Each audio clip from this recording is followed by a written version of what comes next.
Even the grandest of lore theories spark new questions of their own. How can Miquella become a god after shedding his Empyrean flesh? How can a beast be both horn-decked and without horns? And how can we hope to interpret a story that is about the impossibility of true understanding? It's time to start tackling the tough questions. So put on your highest prescription interpretive lenses and get ready for some answers. This is Gut Check.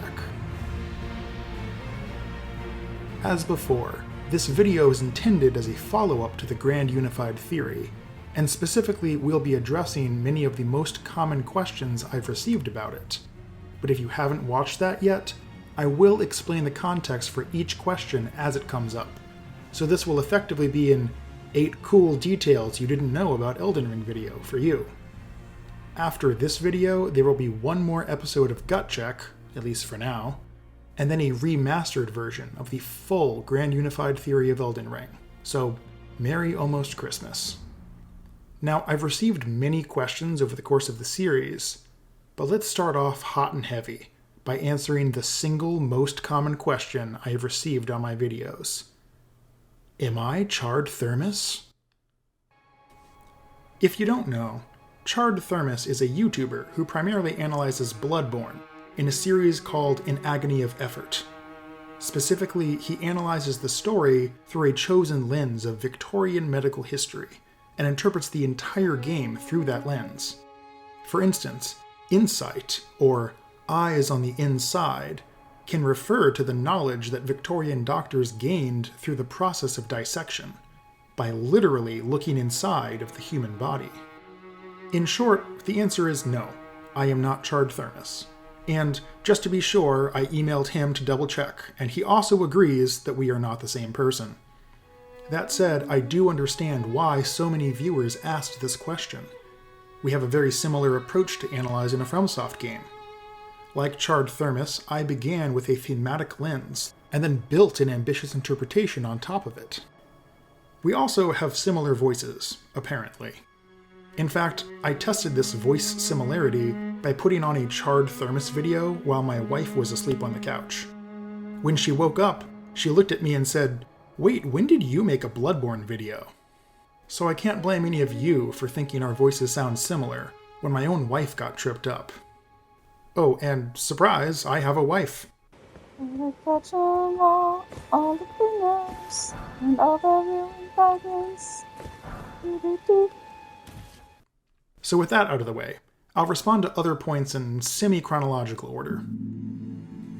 In my first episode, I noted that the Lion Dancer fight begins with the line, "O horn-decked beast from higher sphere delivered, take root inside the tower's sculpted keepers," and called it a prayer for ascension. It seems noteworthy that we know of a beast that quite literally fell to the earth from the heavens, the Elden beast.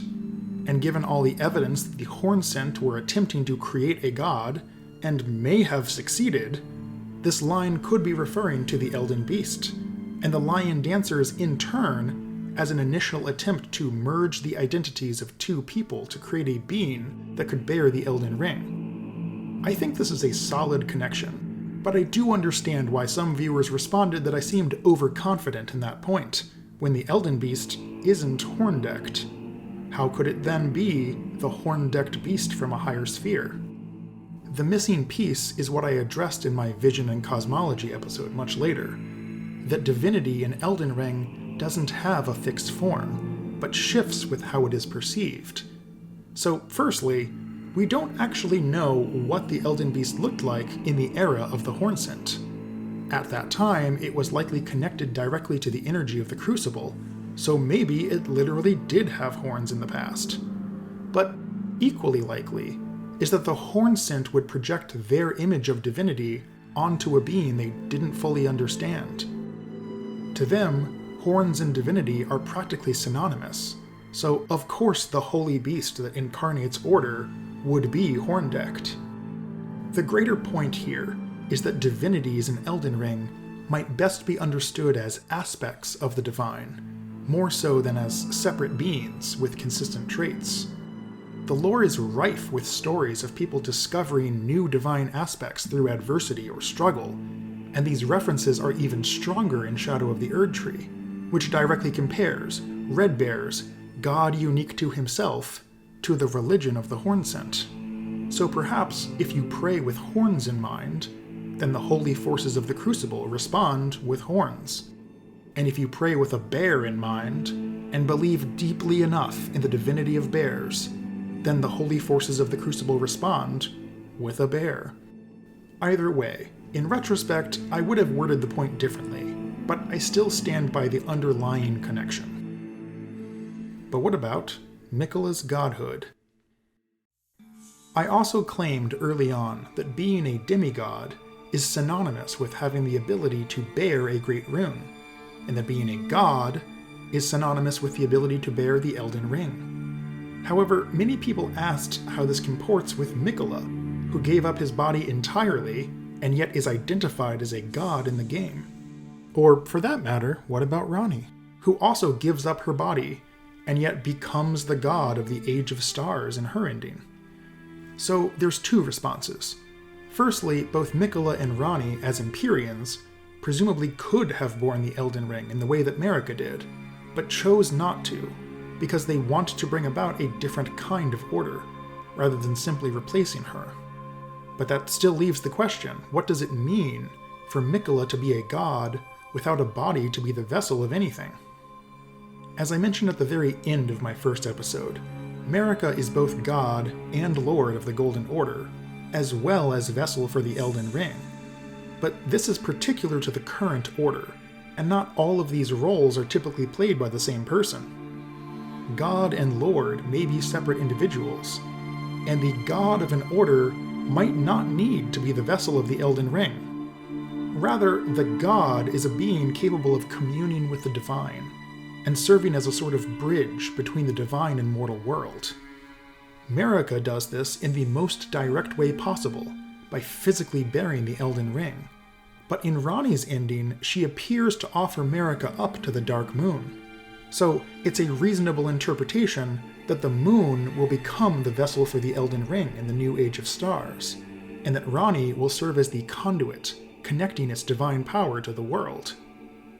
In Miquella's case, I think it is extremely telling that he brings his great rune to the base of the Shadow Tree and sacrifices it there. His whole deal is attempting to undo the sins that underlie Marika's order, and in this case I think he is returning his rune to the Shadow Tree itself. Notably, after doing so, he is nonetheless able to invoke the rune's power, because he is still connected to it somehow. In other words, the Great Rune was placed into a vessel that he has communed with, and he presumably would have proceeded to do the same thing with the other pieces of the Elden Ring if we hadn't confronted him. This indeed may be the future hinted at by the very end of the original trailer for Shadow of the Erdtree, where Miquella looks up to a Shadow Tree that has had its iconic wound healed. I haven't heard anyone else talk about this shot, but it strikes me as pretty revealing. So yeah, God and vessel can be separate things, and this idea will definitely come back up whenever I get around to discussing the Age of Placidusax. In the meantime, let's answer the question, is Rellana a twin? Many people noted that I referred to Rellana as a twin, but that this seems to be contradicted by two items that refer to Rennala as her elder sister. Nonetheless, every aspect of Rellana's theming and design is built around the concept of a twin, from her choice of weapon, signature spell, title, and even the fact that her name is so confusingly similar to her sister's. In fact, just consider the imagery of the twin moons on its own. The spell says that these moons, met by Rellana and Rennala together, are overlapping as though nestled against one another. The moon is frequently associated with femininity, and specifically with pregnancy, as we see on full display in Bloodborne. So the image of two overlapping moons connected to two sisters is a fairly on-the-nose symbol for a twin pregnancy. So with all of that in mind, I have a question for you. Have you ever met a twin in real life who made a big deal about being the older sibling, even though they were older by maybe a half hour? This will usually sound like a silly technicality, but consider for a moment what that means in the context of hereditary monarchy. Only one child can inherit the title of queen. No matter how small the difference in age or ability, Rellana, by virtue of seniority, inherits all of the political power and prestige that comes with being Queen of Caria. She then also becomes head of the Academy, and wed to an illustrious champion of the Erd Tree. Rellana, meanwhile, is shown to be Rellana's equal in every respect. They encountered the twin moons together as children. Rellana's signature sorcery requires an even higher intelligence than Rellana's does. Rellana also had time to master the use of twin swords. And yet, no matter how accomplished Rellana is, her entire life has been defined by being the younger sister of Rellana. Think about how much more devastating that fact is if they are twins, born on the same day, mere minutes or hours apart. Rellana is no queen, no head of the Academy, and no wife. She is overlooked at every turn by a technicality of her birth. That sounds to me like the kind of backstory that would lead her to renounce her birthright and follow Mesmer into the Shadow Realm. She has already lived her whole life in Shadow, and she saw a kindred spirit in Mesmer, a child of Marika, nonetheless made to live his own life in the shadows. Now, again, no item description explicitly confirms all of this, but this is what I had in mind all along, and I still think it makes for a more compelling and complete story if Rellana is secretly Rellana's twin, so I for one am going to continue believing it. On a similar note, is Radagon a giant slayer? In the same video, I made a passing reference to Radagon as a slayer of giants, and in retrospect I should have actually explained a couple of these references rather than just dropping them and moving on. But once again, there is a thought process behind it, even though there is no explicit description of Radagon slaying giants. Firstly, in my view, Radagon has always been part of Marika, at least since her ascension. So if she was physically present for the War of the Giants, which we know is true, then Radagon was as well. Moreover, there's a consistent pattern of Marika making others do her dirty work. Malekith is the one who confronts the Glomide Queen. Godfrey is the one who faces down the Storm King. And Radagon is the one leading the army into Liurnia. Despite her power, Marika is never once shown to fight directly, and Radagon, among other things, is the more martial half of the god. So if there were giants to slay, Radagon was the one doing it, alongside Godfrey. Given just how important this war was for protecting the nascent Erd Tree and establishing the Golden Order, it would be pretty shocking if Radagon wasn't fighting. And secondly, there is the description of the giant's red braid, which says, "Every giant is red of hair, and Radagon was said to have despised his own red locks. Perhaps that was a curse of their kind." Clearly there's some association being made between Radagon and giants. But in English, there are two natural readings of this, because of the ambiguous scope of the phrase, "their kind." It could mean that the giants cursed Radagon, or it could mean that Radagon is himself a giant, or part giant, and that the red hair is a curse of their kind, including him.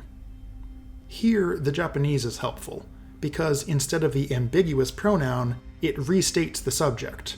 So the more direct translation is, perhaps it was a curse of the giants. The point is, the item is suggesting that giants might have cursed Radagon in particular. And it could be wrong, by the way. This questioning tone is common among Elden Ring items, and usually implies that this is a rumor that is commonly believed, whether or not it is true. Still, why would there be a common belief that the giants specifically cursed Radagon, unless he was actively involved in slaying them? Okay, But what about the very center of the lands between? While we're talking about duality, the other very common question I got was about my claim that the Realm of Shadow and the lands between are physically separate, and have been for a long time. I made a whole separate video about this, so I'm not going to get into the details of that debate here, but I will clarify for the purpose of the Grand Unified Theory that the actual location of the Realm of Shadow doesn't really matter. What matters is that it is a realm that represents the lost and buried history that the Golden Order derives from. We also know that it's a realm connected to death, to spirits, and to the energy of the Crucible, all of which are points explicitly and repeatedly made by the game. The specific nature of the separation of these lands, however, is open to interpretation. There is one other detail about the Realm of Shadow that frequently gets misunderstood that I'll quickly address. The suppressing pillar is often thought to be somehow involved in suppressing the land itself and separating it from the lands between. However, the Japanese name for this object, Shizume no Hashira, could instead be translated as the calming pillar or pacifying pillar. Given the context of the phrase, all manners of death, this pillar might have nothing to do with suppressing the land, and instead have something to do with calming the emotions of the dead who reside here. Storm King has mentioned an idea very like this in a recent video, and notes that the pillar architecturally seems to date to the ancient dynasty, long before the Golden Order. There is definitely a lot of room for nuanced interpretations of this pillar and its purpose, and I encourage people to continue thinking about this one. Let's move on and readdress Gnosticism. In my Vision and Cosmology episode, I called Gnosticism an old religion and said that it was eventually deemed heretical by the nascent Catholic Church. I got some understandable pushback in the comments and wanted to provide some clarification. Firstly, a quick refresher.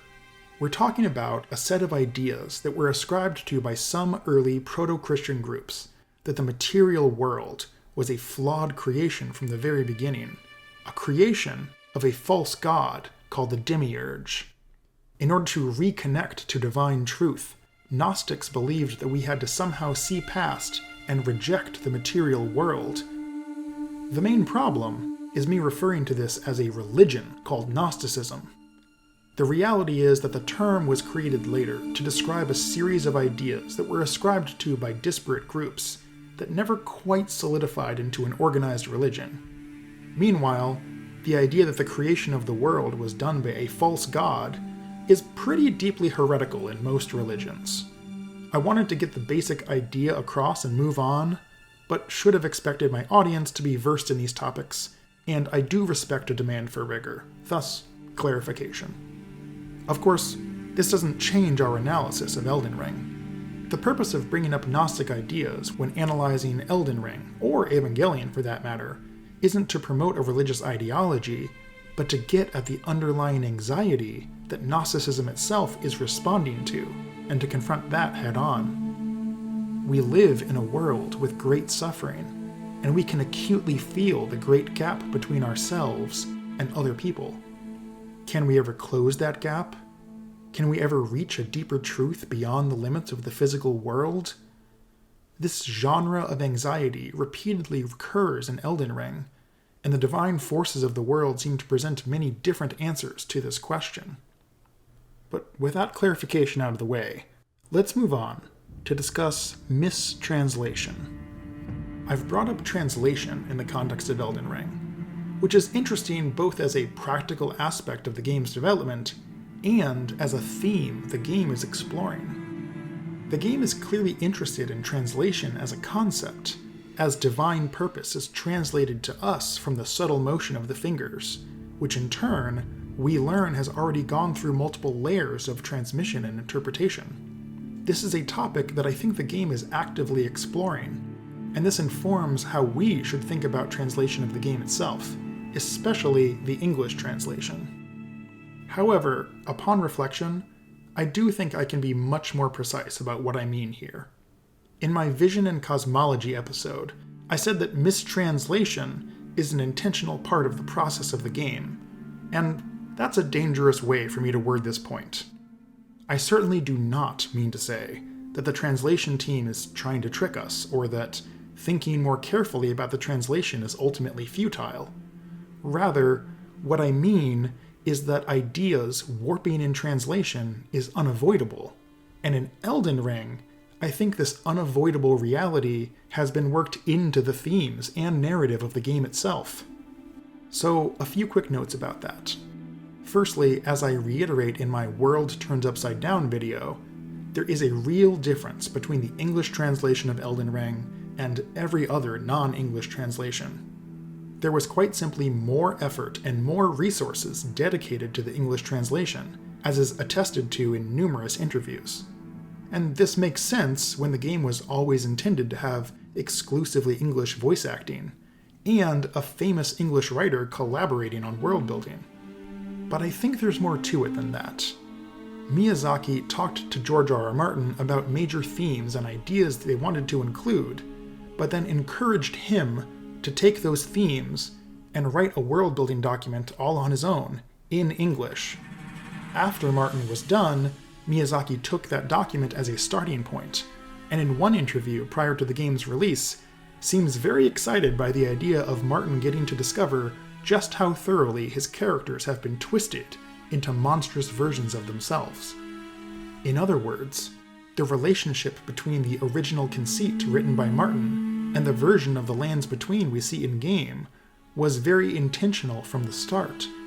Miyazaki always intended to have fresh source material written in English and then to distort it into the lore we see in-game. I think that from the beginning, Miyazaki wanted to work the theme of a divine plan getting lost in translation into the actual process of making the game, so that its appearance as a major theme within the game would be as organic as possible. Now, if you're not a big fan of meta-narrative allegory, then the point to take away from all of that is that within the story of Elden Ring, the Greater Will, the Outer Gods, and all other divine forces are definitely, without a doubt, communicating in a language that mortals don't understand, and that always gets distorted by the time it becomes manifested in the world. The great irony of Elden Ring's world building is that mortals are eternally reaching toward the divine in hopes of changing the world, and yet it is only through a flawed, mortal perspective that divinity can ever enter reality and have sway.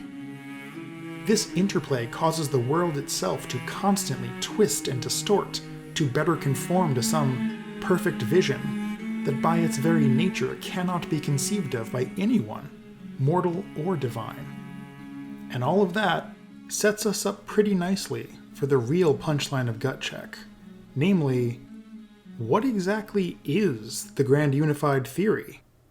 That, however, will be the topic of our next episode. In the meantime, you can support this channel on Patreon, and if you still have unanswered questions about the Grand Unified Theory, you can join me on Discord to ask your questions various to myself and other thoughtful theory crafters. You can also express the will of the fingers by using your own to push those like and comment buttons and let the algorithm know that this is some engaging content. Until next time.